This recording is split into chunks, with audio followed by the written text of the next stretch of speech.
Hello viewers, আসসালামু আলাইকুম। চলে এলাম আমার নতুন ব্লগ নিয়ে। তো সেদিন আমরা গিয়েছিলাম আরিয়াল বিলে। এমনিতেই কোনো প্ল্যান ছিল না, জাস্ট একটু ঘুরে আশপাশটা দেখব। প্রাকৃতিক সিনারি দেখতে আমার এমনিতেও বেশ ভালোই লাগে। তো ঘুরতে ঘুরতে হঠাৎ চোখে পড়লো একটি নৌকার মধ্যে অনেকগুলো মিষ্টি কুমড়ো পালা করে রাখা আছে। তো এগুলো হয়তো বা বাজারে নিয়ে যাওয়ার জন্য রাখা হয়েছে। তো কথা যেটা হচ্ছে, আমি এর আগে এত বড় বড় সাইজের মিষ্টি কুমড়া কখনো দেখিনি।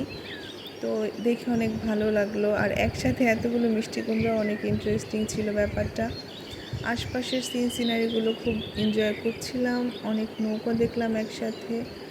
আর আরিয়াল বিলটা এমনিতেই অনেক সুন্দর। তো ফেরার পথে আমরা আরেকটি বড় একটা কুমড়া দেখতে পেলাম। আমি আবার ওকে বললাম যে পাশে যে দাঁড়াও, তাহলে সাইজটা বোঝা যাবে। বেশ বড় একটা সাইজের মিষ্টি কুমড়া ছিল সেটা। তো আরেকটা জিনিস যেটা দেখলাম, যে এখানে কিছু বাচ্চা পেলাম, তারা পানি ছেঁকে ছেঁকে কাদার মধ্যে মাছ ধরছিল।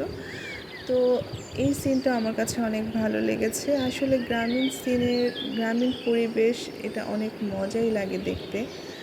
তো এর মাঝে আবার একটা জেলে বিলের থেকে কিছু মাছ নিয়ে আসছে। এখানে ম্যাক্সিমামই কই মাছ ছিল, সাথে দু একটা হয়তো অন্য কিছুও ছিল। তো মাছগুলো এত ফ্রেশ আর এরকমভাবে লাফাচ্ছে, লোভ সামলাতে পারলাম না।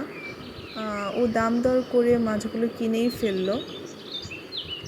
তো এই মাছ নিয়ে বাসায় আসার পর এখন আমি আমার খালাকে দিয়ে মাছগুলো কুটিয়ে নিলাম। এখন মাছগুলো কোটা হয়ে গেলে মাছগুলো ভেজে খাবো, যেহেতু বিলের ফ্রেশ মাছ, আর এই মাছ সচরাচর পাওয়াও যায় না এরকম। তো আপনারা এই ভিডিওতে শিখে নিতে পারেন কই মাছ কীভাবে কুটতে হয়। আমি ভিডিওটা ফাস্ট করছি না, খুব স্লো দেখাচ্ছি। আর খালাকেও বললাম যে খালা ধীরে ধীরে মাছটা একটু কুটেন, যেন আমার ভিউয়ার্সটা দেখে শিখতে পারে কীভাবে কই মাছ কুটতে হয়।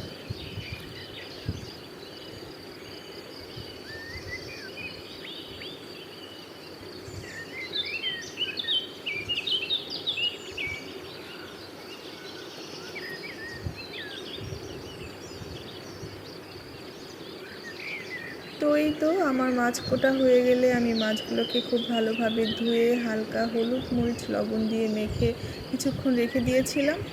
এরপর ডিপ ফ্রাই করে নিলাম। আমরা সচরাচর মাছটা ডিপ ফ্রাই খেতে পছন্দ করি। তো আজকের ব্লগ এই পর্যন্তই। আল্লাহ হাফেজ।